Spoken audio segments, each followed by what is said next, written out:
How to have a perfect start is Ikit Claw in under 3 minutes on very hard difficulty. Ikit Claw is one of the game's most overpowered lords, but starts with a relatively difficult starting position. Let me guide you through it. On turn 1, add your hero to your army and immediately auto-resolve to borrow. Any losses you take don't matter, you will get them back before the next fight. Belegar Ironhammer is a very powerful legendary lord with a strong army, so peace him out immediately by declaring war on his 2 minor factions in exchange for a non-aggression pact. Now here's the important part. On turn 1, abandon Skaven Blight entirely. On turn 2, colonize Skaven Blight and bring it immediately up to tier 3. This will allow you to use Ikit Claw's best weapons much sooner than expected. Make sure you build Ikit Claw's special weapons team building as soon as possible, and build the walls.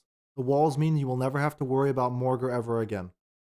At the end of turn 2, hire 3 Skaven slave units. Apply expansionist planning to Skaven Blight. On turn 3, move Ikit to the border of your lands and recruit 3 more Skaven slaves. Make sure to keep upgrading Skaven Blight. Now here comes the fun part. As a true friend of humanity, you're going to offer this gentleman here to declare war on Sartosa. There are 2 possibilities when you attack Sartosa. The first, and the bad outcome, is you have a successful ambush, at which point you will want to auto-resolve the fight so that our army dies, but you are left to betray your human allies, and taking Miragliano is a pain.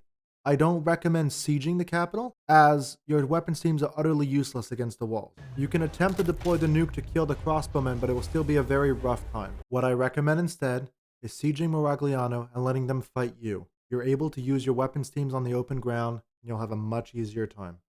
Once you see a good clump, make sure to deploy your nuke effectively. A little tip, make sure to use your Jezzael Shieldbreaker ability to make the enemy lord much easier to kill. Assuming you followed those steps, you should have a really easy fight. Now let's move on to the fun option.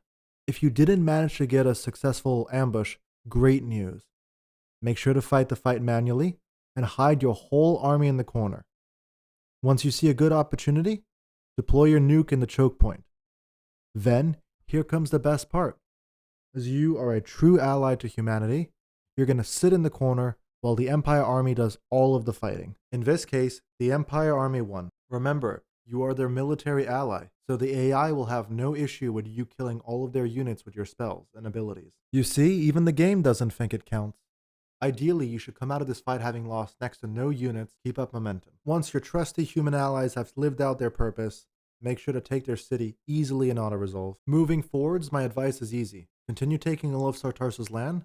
When Morgr comes attack Skaven Blight, he will die instantly, and you can take all of his lands quite easily. And then at some point, Belegar will break his non-aggression with you, and you will have to kill him. Thank you so much for watching. Like and subscribe for more.